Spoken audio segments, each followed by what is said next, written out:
Hello, good afternoon, and welcome to Glasgow Rangers Nation. We're going to talk over a little bit of the the triple exit that is looking likely, and the exit of even more players from Rangers in what is going to be an exceptionally busy summer.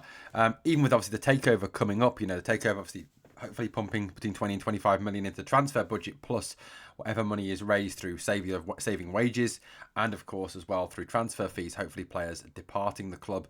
Obviously, the likes of Kieran Dowell, Jose Cifuentes, Ben Davis, players of that Rabbi Matondo, players of that ilk who are away on loan with clubs around Europe. So there's talk obviously of them signing for other clubs. And, Ben Davis and Kieran Dowell certainly seem high on the wanted list at Birmingham City, for example. So hopefully some money coming in for them. But in terms of the players who are out of contract this summer, there are a number of players who will, potentially at the end of their contracts depart the club for nothing, which again, in some cases, not all of these cases that you can see above them, represent bad business. Now, of those 7 players that you can see there, one player who is guaranteed to still be at the football club next season is Oscar Cortez, obviously, who from that list is probably the one we'd probably least want, well, probably not the least want to, but one of the least wanted to remain at the club given his injury history. Look, I know he's a good footballer. I think he's a very, very good, very, very talented footballer. Of course I do. But his injury history is absolutely shocking at the club. I mean, he really is a situation where he comes back from injury, then within about 90 minutes, he's injured again, if even less in some cases. So obviously there's a doubt there. Now, the mission for the new manager, whoever that new manager may be, is to find a way to unlock Oscar Cortez's potential, get him fit, keep him fit, and get the best out of him. He clearly is a very talented player, but like I said, his injury history is hurting him. Václav Černy's loan comes to the end in June 2025, on which point he will return to his parent club, Wolfsburg. Now, of course, the club are desperate to keep hold of Václav Černý. There's a desire there from Rangers, and I think from what Václav Černy's been saying, for him to remain at Rangers as well. However, obviously the situation is, what do Wolfsburg want for him now? Whilst we will have a bit more money to spend this summer thanks to the takeover, hopefully going through very soon. If Wolfsburg start to want ridiculous sums of money for the player, given how well he's performed this season, then it's going to obviously still rule us out of the running, because of the fact that you don't want to be spending 8, 9, 10 million pound on a player and committing the substantial amount of that 20-25 million when there are a number of needs on this team. So obviously that desire there will be clear.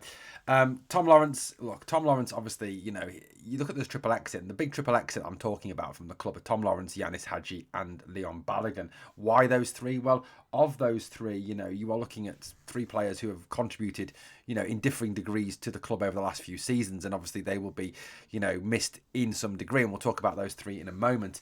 Cashin Weirjo, I think, there is an option to buy on his contract, but I don't think Rangers will take it up, given the fact that he's obviously missed a large proportion of this season with injury. There may be a move to take him back on loan. I don't know, but that could obviously be an option, like we did with Cortez. Again, with an option to buy next summer. I think that Feyenoord may be more agreeable to that because of the amount of football that he has missed, and obviously asking Rangers to buy him on the back of a few fixtures and then a big injury. There's no guarantees that what he's going to come back from that injury. So of course there is that concern. Rafael Fernandez, I think, will return to his parent club. Rafael Fernandez does not seem to be someone who is figuring at all for Rangers. In fact, it's a bit of a mystery, the Rafael Fernandez situation. He was obviously on the bench when Clement was the manager. Now that Barry Ferguson is the manager, he's not even on the bench. I mean, I don't know if he's out injured or what the situation is with him. Although some people have said he has featured for the under-21s and the B team. Is this someone that is an investment for the future? That is someone that, is playing B team under-21 football and then will be bought and kind of brought through and slowly developed? But then you would say, is that not Christian and Ciala? That's the kind of question there. So in terms of Rafael Fernandez, I genuinely think that his career at Rangers has kind of finished before it even began. He hasn't really obviously had an opportunity, and I think there's maybe something there that the club or the current management staff don't like. But the big 3 obviously that we're looking at that will be moving out of the club, and I'm not putting Václav Černý in this because of course he's not our player, is, as my dog barges through the door, is Yanis Hadji, Tom Lawrence, and of course Leon Balogun. Now, Big Leon has of course contributed massively over the years to Rangers. He obviously came, left to go to QPR, then came back again, and has been a major part of this club. And look, I'll be honest with you, I absolutely adore Big Leon. He is one of my favourite players, one of my favourite all-time players. He's just a man who wears his heart on his sleeve. Whenever he's interviewed, he genuinely gets it. He understands it. He knows what it is to be a Rangers player. He knows what is expected of a Rangers player. He knows what is demanded of a Rangers player. And he puts that across so well in his interviews. And at times he's been the only one who spoke realistically about where the club is at and how the club are performing, when the then manager Philippe Clement was spouting absolute pish, talking about our best performance of the season after losing to Aberdeen, for example. But, Balogun, I think, look, I would love Leon Balogun to stay. Don't get me wrong. I would love Big Leon to be able to stay. But I think, it's kind of been decided he isn't. I think Balogun's come out and said, basically, I think he's intending to retire anyway at the end of this season. I think there is an element also that Big Leon has kind of reached a point where injuries are starting to get the better of him, where, he is really suffering with the fact that he does miss an awful lot of games now, and his age is catching up on him. And, whilst, yes, we would love him to be like another Davy Weir and go until he's over 40, I genuinely don't think that is capable in Big Leon's case. I think this is the beginning of the end for Big Leon. He won't be here next season, and it's sad. And I think, hopefully, if that is the case, that he is going to be, obviously retiring or giving up or stopping playing or going somewhere else at the end of the season, I hope that we give him a huge a huge standing ovation and a massive send off at the end of the season, because he more than deserves it for his service to this club, and the fact that he is, in a fan base obsessed with Rangers men, he is a true Rangers man. Tom Lawrence is a tricky one. Tom has at times scored some crucial goals. The goal he got obviously on Sunday against Dundee, crucial. But other times has flattered to deceive. And again, he's another one whose injury history has been pretty abject. He's missed an awful lot of football. I think he is a player who can contribute from the bench. Don't get me wrong. I think he's still an impact player. I mean, I've got to say, I massively agreed with what David Edgar said at the start of the season when Lawrence was a regular starter for Philippe Clement. David Edgar said that he's the sort of player you want to see coming on with 15, 20 minutes to go, not the sort of player you want to see starting. He lacks pace, he lacks injection of pace, but, late on, due to the fact that he has a quite high level of skill, quite high technical ability, and the ability to shoot from outside the goal and get key goals, he's the sort of player you want to bring on when teams are tiring. However, I don't think Rangers can afford to keep Tom Lawrence as just an impact player. He's on 22 grand a week. He's not going to look to take a pay cut, is he? So, it's a lot of money to pay for an impact player. And look, I think long term as well, he doesn't have a starting position in the team. So, like I said, you can't really be spending 22 grand a week on someone you're just using as a sub. Plus, also, I don't really want to see him starting, because I just don't think he can have the impact. The number of Old Firm games that he's started and been completely anonymous has been massive since his time at the club. And I think also the issue around his injuries, he misses a lot of time. And, the club need to move away from players who are constantly injured. We have been blighted for the last 2-3 seasons with an injury bug that seems to strike the same 3, 4, 5 players constantly, and they're constantly missing games. And, we're spending an awful lot of money on these players, but they're not actually contributing. And Tom Lawrence certainly is one of them. Yes, he does contribute when he's fit, with the odd goal here, the odd assist here. But, at the end of the day, we can't afford to be spending big wages on a player who's A, just an impact player, and B, misses a lot of time. Now, the other player who looks more than likely to be on the move at the end of his deal is Yanis Hadji. Now, originally, I think Hadji was under contract for a further year, but I think that contract year was rescinded due to the fact that he rescinded his demand for more pay if he played a certain number of fixtures. I don't know for a fact. I'm just kind of guessing that's what happened. Hadji, for me, and I know Hadji's not everyone's cup of tea, and he's featured less regularly as a starter in recent games. But I thought he did well when he came on Sunday. I thought he impacted the game well. I thought he did well when he came on against Celtic. He impacted the game well. He's a quality player. And, you've only got to look at the fact that he performs very well for his national team when he gets the chance to play for them. He impacts international games, and as I keep harking back to, he was one of the best players at the recent European Championships. You don't get to be that good, or you don't get to be a player that looks good against the Netherlands, who are a dominant team nowadays, without being a decent footballer. And he is a decent footballer. He's someone who can control the pace of the game, someone who can play a killer pass, someone who can beat a man, someone who can unlock a defence, has a long shot in his arsenal, is a very, very talented footballer. And I think of those 7 players, you'd probably say yes, Václav Černý would be the biggest of the losses. Of course he would. His figures this season and his numbers this season show you that 17 goals, for example, for Václav, and we saw, I think, on Sunday how much we missed him. But I think Yanis would certainly be up there.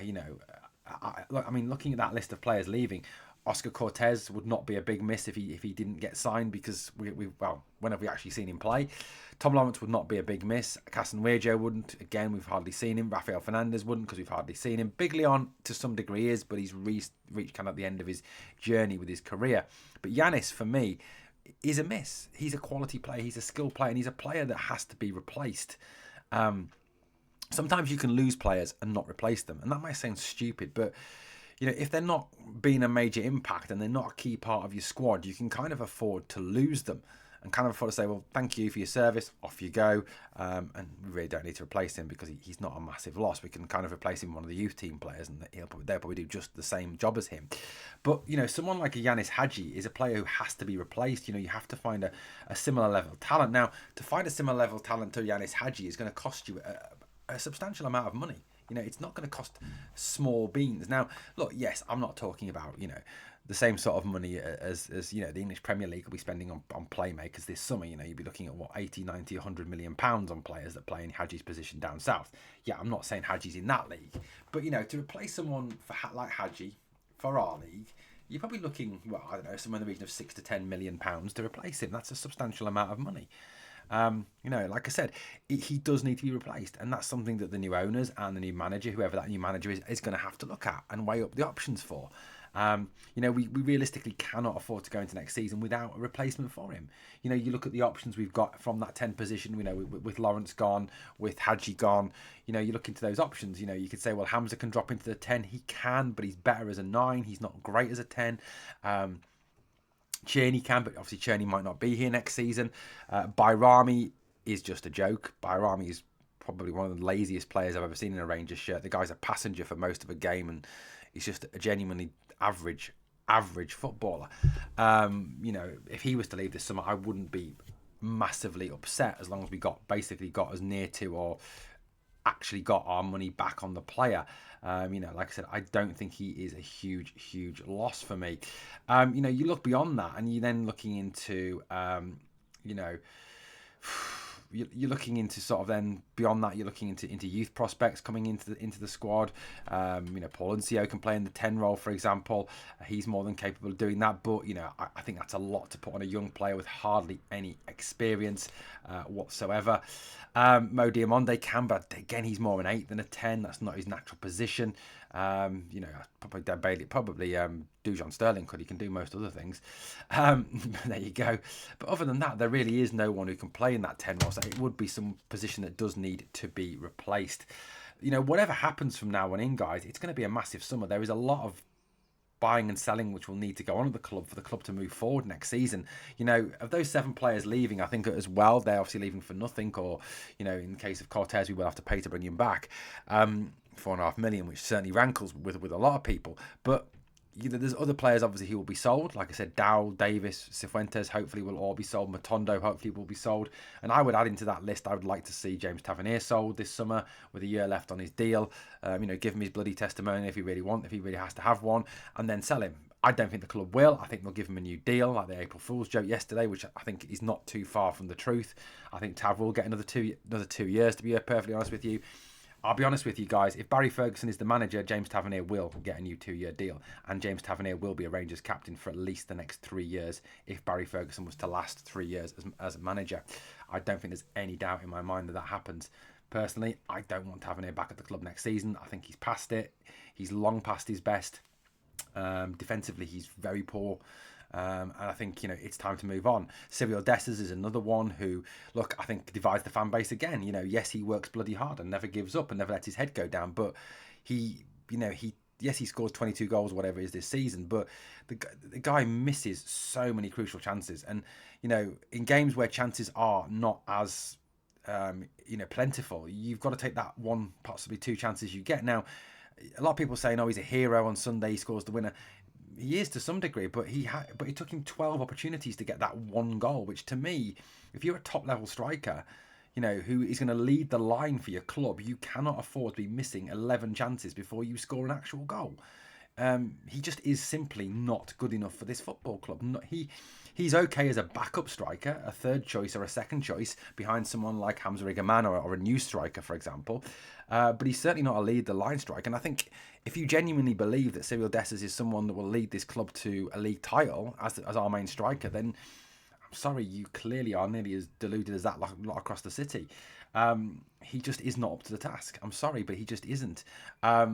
You look at his performances in games, in harder games, trickier games. The Fenerbahce game at home, he was absolutely anonymous. The Celtic game, he was absolutely, yes, we won the game, but he was anonymous in that game. So, look, I think we do need another striker. We desperately need another striker. And I think now is the right time to sell him. He's 30 years old. He's not going to develop. He's not going to get any better. He is scoring goals, so he will attract interest from Italy. So there's a good chance to make our money back on him. And that's how the trading model works. So hopefully that will happen over the summer. Guys, let me know your thoughts on today's video. Thank you for watching. And as always, on the way out, please like, comment, and subscribe. And remember always, we are the people.